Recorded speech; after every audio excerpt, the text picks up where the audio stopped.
meeting, so that's a good thing. We can have our meeting get started. Let's start, there's Lori there. We'll start with introductions and attendance. Lori, please. There you go. Now it's lit. Oh, hello. Good morning. Lori Vinacore, Alliance of Delray, President. Sherry Brown, Budget Advisory Committee. Paul Dumars, Finance Committee. George L. Moore, Economic Council. Joseph Sanchez, Chief Operating Officer. Heather Frederick, Chief Financial Officer. David Dolan, Chief Facilities Management. David Porter, representing Construction Oversight and Review Committee. Jamie Wyatt, Chief of Staff. Ada Rose, Tri-State Education and Leads. Kristen Vara, Office of the General Counsel. Okay, and do you want to announce who we have online? Online, we do have Michelle Jacobs and Maria Antuna are both in attendance online. And we also have Chairperson Karen Brill. Thank you. We also have, this is Leanne Evans, we also have Radcliffe Brown as a committee member online, and Rick Miller is an alternate from the Finance Committee that's available here online. And we have lots of staff. Okay, thank you for that. Do we have any public comments? Our one public attendee, no public comments. Okay, all right. We are ready for minutes. Anyone have any issues with the minutes? All right, hearing none. Move the approval with no necessary corrections. Okay. Do I have a second on approving the minutes? Second. All right. Any opposition to that? That's easier. Okay, thank you. Items for approval, sales tax summary. Leanne, is that going to be you? That will be me. All yours. Good morning. Good morning, everyone. And Chris, I don't know if you can make this screen bigger for the folks that are attending online. Thank you very much. So if you just go to the next slide. The sales tax revenue continues to come in ahead of schedule. Through December 31st, we'd received 1.1 billion versus a projection of 876 million. So we're at 126.52% of projection. We actually have received the revenues in January, and they were also above projection. So this report is as of December, but I'll tell you that through January, we're at 126.59. So it's even a little bit higher than this with the latest revenue that we've received. We have collected 83% of the total projected receipts in 69% of the time. So again, well ahead of a projection. We do still believe we'll hit that sunset provision. I'm actually monitoring to see if there's a chance that we could trigger it early and have to sunset 2 years early. I do not believe that will happen, but we're monitoring it in case. It's quite a ways off, but we would sunset early in it'd be December 2025 rather than 26. The sales tax expenditures through December, 689 million.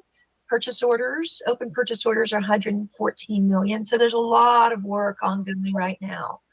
The construction and maintenance teams are very busy trying to get work done as quickly as possible. Interest earnings are up significantly. We're at 33 million right now. And the fees and interest associated with that line of credit, which closed, so that number will not change anymore, but I'll keep it on the report going forward, was 487,000. That really allowed us to expedite a lot of work and to move sales tax projects along faster. That was paid out of the interest earnings. So well worth it. And we have that extra interest earnings to be used for projects later on in the process. And the next slide is the summary of the report that is put together, the budget summary report that's 29 pages that's attached. Rather than going through that, and I'm not sure who's driving, but if you can move to the next slide, that'll show you the summary of the. Leanne? There we go. Yes. Okay, we wanted to pause that. Hold on. Yeah, Okay. Leanne, our mics didn't work for a second, but a question I had on the interest earnings, will that continue earning interest and we don't have any more fees? That's correct. Okay, Good, thank you. The fees were due to the line of credit, which has closed. So there won't be any more fees. It's just going to be interest earnings. And interest rates have gone up significantly. They're starting to come back down, but it's not coming down dramatically. It may go from 5.5 to 4.5 over the next year, which is a significant change, but we're still going to be earning a lot more interest than we did a year or two ago when we were at close to zero. So you will continue to see that interest earning number increase each time we meet. Okay, thank you. You're welcome. Okay, so this next slide is the summary of the entire program, and it really highlights the changes to date as well as the cumulative change. The cumulative change includes all the proposed plan modifications the committee has previously approved. The ones you'll be looking at today is the change since the last meeting, and there's a $500,000 change that we'll be going over throughout later in the meeting. It shows the amount funded to date, the expenditures to date, and the sales tax is the first portion, the first 6 or 7 lines, and the last one is what's funded with other sources, meaning the school district has borrowed or used other sources, because our goal is to make sure we finish everything on that list. Where the most of what's coming from other sources are the new schools, the major construction projects that we borrowed for. We list the open purchase orders and total committed to date, referendum committed to date, and then what's available. So this is a good update of how everything is working. It's really a summary of that budget report, that 27-page report that is painful to look through, but it's a great tool for me. So we prepare it every month, and this comes directly from that. Are there any questions with that? If not, we can go to the next slide. And that's the cost escalation update. In the last couple of meetings, we've talked about this, and I promised you I'd add it into the presentation, so we've done that here. So back in June of 2002, we developed a sales tax budget strategy. It was presented to the board, and then it was presented to ISSOC in September of 2022. It was really a way to address the continued escalation of costs. The construction costs were rising dramatically. It was growing at a rate higher than normal inflation, and we had to address that. So we wanted to make sure that we would be able to complete every project on that referendum list. That is the most important thing. So in that, we'd set aside $190 million that would be available to deal with cost escalation. And that money comes from the expected amount. We expect we're going to get more money than we thought with the sales tax, interest earnings, and we took 4 large projects and moved them from sales tax to borrowing of facility renewals. And there's been 2 other projects that were construction projects that we moved them into borrowing as well. So that freed up sales tax revenue, and we're using that to ensure that we're able to complete everything. So far, most of the projects have come in within our updated projection for them. Of the $190 million, we've only used $13.1 million of it so far. And we also have a lot of extra interest earnings. When we did that plan, we had $8 million in interest earnings, and now we're at 33. So that gives us some even more wiggle room. So we are confident we have the money needed to complete all the projects on the referendum list. And then moving to the next slides, this is when we get into the proposed plan modifications. And Dave, did you want to go through that, or did you want me to run through them? Can you hear me? Yes, we can. I can. Yeah, it's okay if you want to go through them, because essentially they are, a number of them are accelerating, and there's only one budget increase for this month. But if you want to touch on them real quick. I'll go through them. The number 219 through 224, those are all accelerating a portion of the budget. Usually that happens for 2 reasons. One is to get work started earlier, which is what all of these are. All of these are, we want to pull out and the gym replacement, custodial equipment, the BIMP and waterproofing, that's the exterior of the building, resurfacing play courts, just pulling things up and trying to get them done sooner to make the school better for the children. So that there's no budget changes associated with any of those. All we're doing, and the proposed plan modifications are attached in the package for the meeting, but what we're essentially doing is taking money from sales tax reserve in this year, moving into the project, and in the future year, we're reducing the project budget of what's coming in for it and putting the money back in a sales tax reserve. So I say we're moving it up. We're actually swapping money. And essentially, some of these accelerations are literally that we're trying to accelerate for a few months. They might be, funds might be coming available in July in the next fiscal year. And in fact, a lot of these projects, we're trying to accelerate them to have them done, set up now in February, so that come the summertime when we do plan to do a lot of this work, we don't have to wait till July for the money to come available. So that's why you'll see quite a number of these coming through this month, and hopefully not as many in April, but because by that time we're planning for the summer work already. This is primarily our setup for a lot of the summer work. Leanne, question on 223. That should just be elementary school, not elementary school, high school. Is that what the HS stands for? It should be. Thank you for catching that. It is the elementary school. I apologize. thought, wait a minute, I was on the selection committee for Gardens High School. It was like yesterday we built that. I'm thinking, what are we renewing? No, it is the elementary school. My apologies for that. Okay. We had a couple of us look at it and we try to make sure we catch everything, but thank you for catching it. Yeah, it is correct on the actual, PPM. So Okay, that's where it needs to be. All right. thank you for pointing it out. And the PPM number 225 is an increase. This project has come in over budget, specifically with the BIMP and waterproofing. We're doing a lot of that work right now, and we're seeing all those projects coming in slightly over budget. So in this particular case, they're doing the exterior of the school, and they do need an extra $500,000 to complete that work at Manatee Elementary. I guess a question on that, maybe for Mr. Dolan. Are we doing that with maintenance, or is that through our contractor list? It could, in general, I say could be. The reality is we're splitting it between maintenance and the construction projects.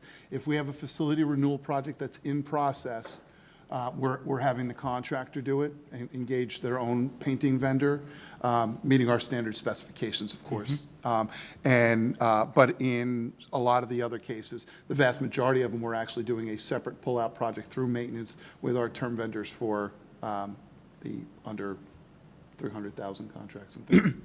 And even though maintenance is doing it, that's coming out of the sales tax money, not just the maintenance budget. Leanne, would you care to explain? Yeah, that's correct. Yeah. That is correct. Okay. We actually set up a separate project. The common language that we use is a pull-out project. We're taking money from the main project and setting up a sub-project, and maintenance manages that. Okay, thank you. We really try to find whatever the quickest way is to get the work done. Yep. And if it's quickest to go through the contractor, we do it. If it's quicker to let maintenance do it with a term vendor, we do that. Okay. And this next slide is I refer to as the future slide. And so just as a reminder for everybody, because especially at this time of year, as I mentioned, we've got a lot of work that we're trying to ramp up and make sure that we're ready to start on summer. Well, in order to start work on May 31st, we've got to have our POs in place in April and a lot of procurement going on and even sooner. So a lot of the work we're trying to line up now. My future slide is basically a notification to this committee, and again, whether an agreement or an understanding and approval, that we are anticipating the need for additional money over the next 3 months. Of course, we don't meet until April 26th now, and we want to make sure that we're as transparent as possible with the committee that over the next 2 months, trying to get GMPs ready and in place to start the work, we may need additional funds. And so this is kind of the just in case, and so you can see what's coming in March and April, so that when we come in April, these aren't surprises to the committee. A lot of these items are facility renewal projects where we've identified on each of them the scope areas that we are falling short on. And as your experience may have shown, a lot of them are similar to ones we've done in the past, whether it's EMS controls or classroom lighting, ADA compliance and air handlers. These are a lot of the items that have in the past become our escalation prices, the escalation scopes. So these are just our notification of those ones that we anticipate over the next 2 to 3 months before the next time we meet. And Leanne, would you care to discuss the variation on these? Because I know we always try to stay, even on these projections, we're trying to stay within that 190 realm. Right, yeah, I added a bullet right below the one for the work at Dreyfus, that these project increases net to less than the projected amount in that cost escalation plan. So I'm keeping track as part of preparing the budget report of how much we thought each project would come in over budget. And we're tracking that. Some of these are a little higher and some of them are lower. The net for all of these is about 97,000 less than we expected. So that's good. I'm always monitoring that, and I'm sending notes to Dave, and we're going back and forth to make sure we're staying in line with that and we're not exceeding it. Because again, the goal is to make sure we're completing everything on the list. And the last bullet here is that the acceleration of work. If I get requests from construction and maintenance to move work up, as long as we have the cash on hand to do it, we're saying yes, because we want the work to be done as quickly as possible. So we will continue to bring those to you. They're really coming to you as ratifications then a lot of times. There's no budget changes. If there is a budget change, we won't do it until ISSOC approves it, or unless it was on this list that you see, the like Belvedere, approximately 1.05 million.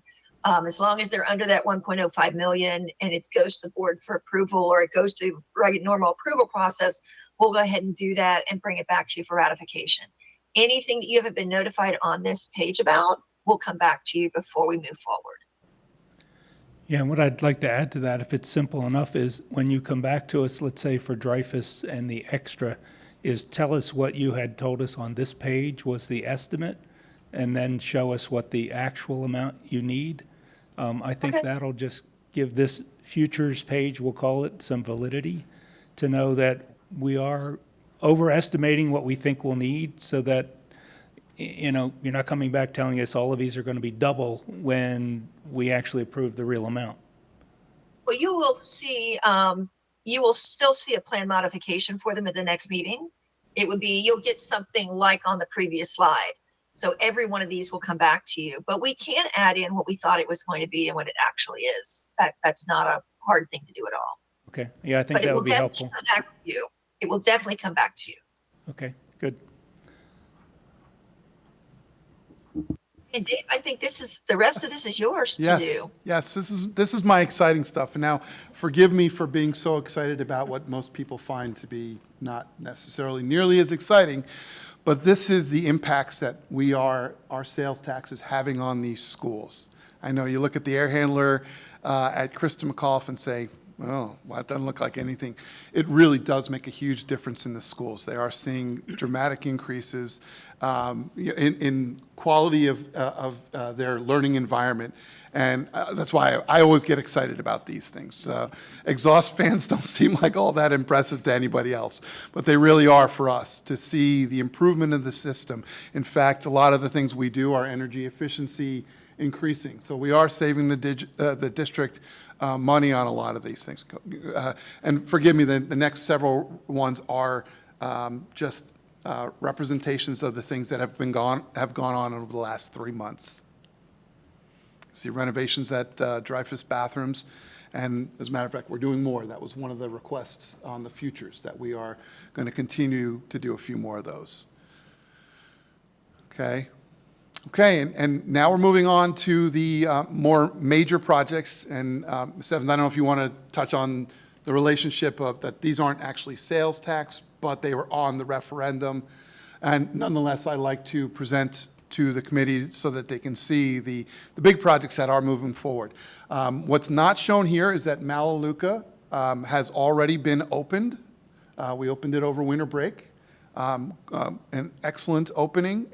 Knock on wood, it's been a good experience. And the last two you just saw were Grove Park and Pine Grove. Grove Park is about to be completed, and at this stage we anticipate we're going to open it over the summer. We're going to open it for the new year. It's easier operationally for everybody involved, the school as well, to open it at that time. And the next one is Pine Grove. And Pine Grove is well under construction.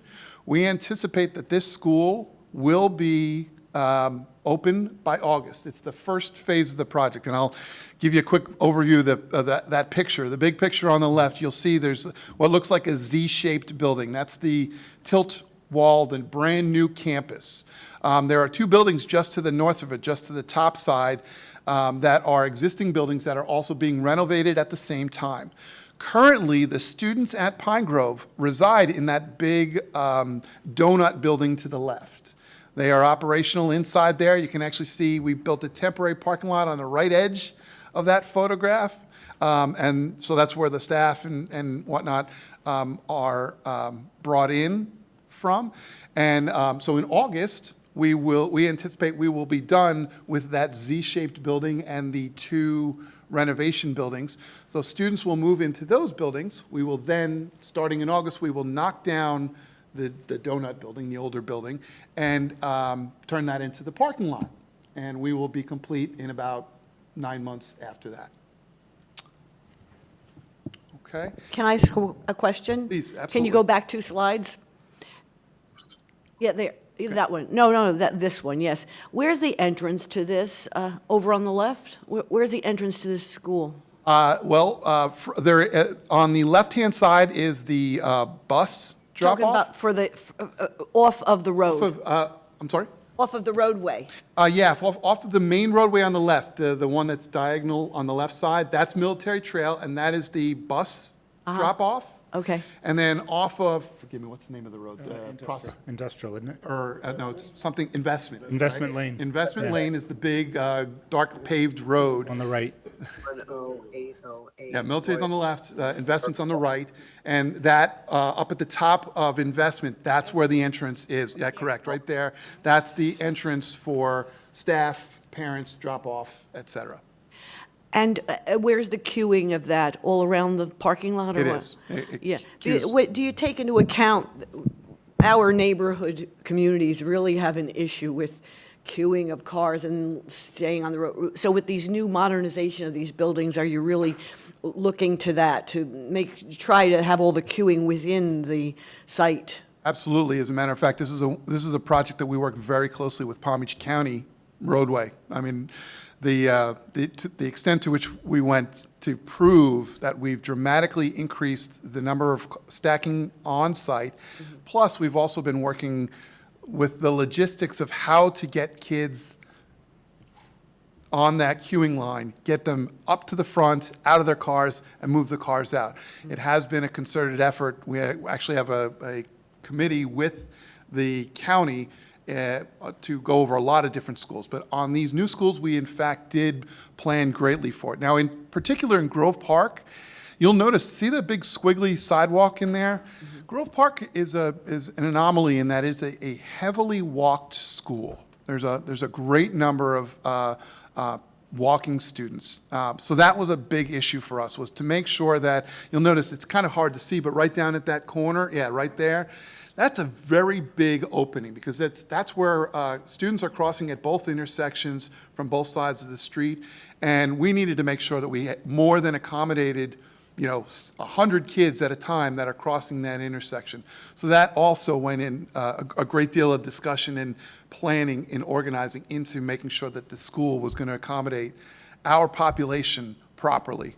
That's good. And when you reconstruct and modernize older schools, do you work on the queuing of that? I know that, for one example, Krista McAuliffe, okay, they line up along that, is it Le Chalet Boulevard, I think it is. Yes. And I've been there because there's a professional building near there, and I bring my cousin there. Yes. And at that time of day, and I just see they are out on the street, backed up, and it's, so when you modernize, do you look to do something to improve? Maybe you don't have the land area, but other things you might be able to do? Absolutely, and like I said, not only do we work with trying to get as many cars off the main roads, but we also try to work with the county on other strategic ways to manage the timing of signals, try to figure out, is there a turn lane that we need to put in so that the bypass traffic, because like you said, if you're on one on Le Chalet, It's pretty small, yes. yeah, it's two You can lanes and there's really no bypass. place to get by. Yeah, So- but it's a squeeze, but you can get past them, but I see they're just Right. 50, 100 cars lined up certain times of the day, and it's on Lyons, it's not, I mean, sorry, not Lyons. We have such an issue with Lyons Road, Le Chalet, and nothing is not much is inside the school parcel of land. Right. You know. And that may be because of the lack of space on property, and so that's where we focus a lot more our efforts on some of the other improvements. So yes, for example, on Grove Park, we actually added another lane on investment lane to allow for better control of that traffic that's coming across investment. And it was something we worked out. It was with the county when we were going through our processes, making sure the signals were timed properly and whatnot.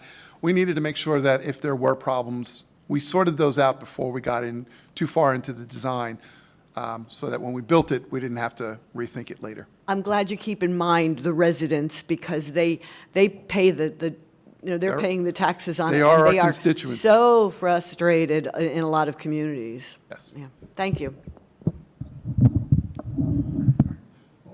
I'm sorry, and there is a video. I'm not sure if the guys, yeah, I don't, if we can click it.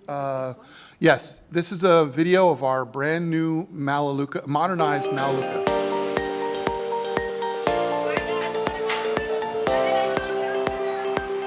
Melaleuca was originally built in 1966, so the original building's been around for quite a while. Our school has been a source of pride for this community for many, many years, and the new updated building with improved technology, enhanced security is going to allow us to educate our students with the highest quality of education for many years to come. I feel shocked and I feel amazed. We did have an open house that allowed parents and students to come and visit the campus and take a tour so that students were comfortable and knew where to go. I like it. It's really big and it's clean. It's so cool. So our teachers have had a couple days to come in after school and start preparing. They worked in the afternoons from about 2 o'clock or 2:30 to about 6 o'clock in the afternoon, just trying to get their room set up. Surprised because it wasn't really like this when I first came, but now it's like a whole new school. A lot of work, a lot of teams have worked together to be able to get to where we are today, and I am thrilled to see our students happy.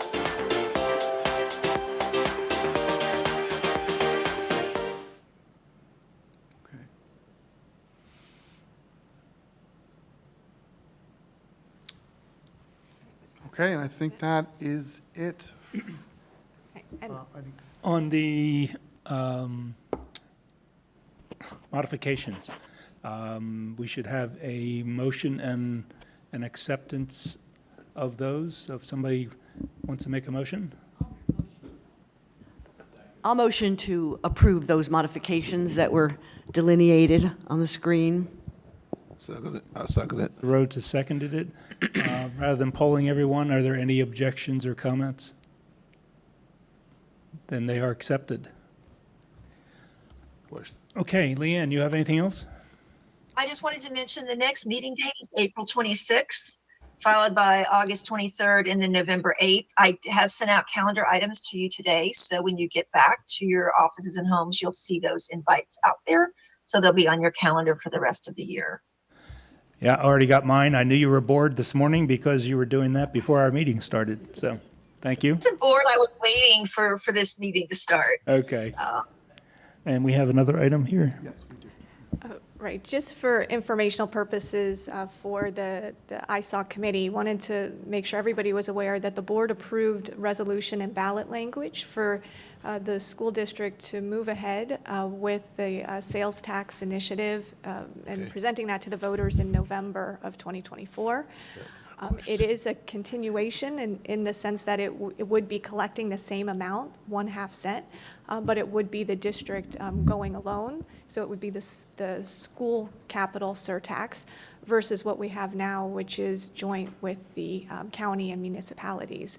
So the board unanimously approved that ballot language.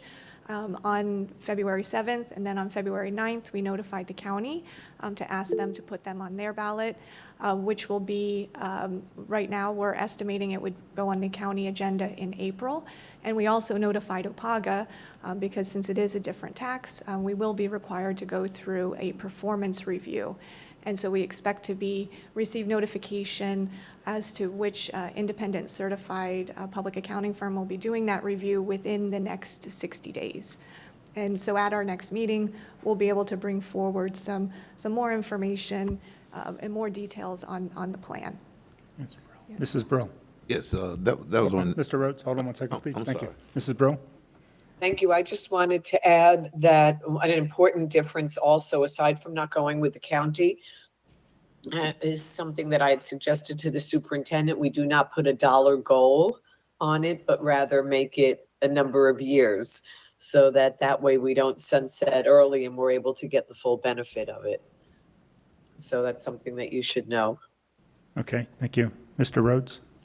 First, one of my questions, were we going to revisit that sales tax again? And you answered that for me. But the question I have, reference to the modernization of our schools, are we doing the technology also, or just the structure? Yes, when we do a modernization of a school, we're upgrading everything, newest top of the line technology, along with the obvious, as you said, the infrastructure, Right, the yeah. superstructure, the building, and the infrastructure to support it.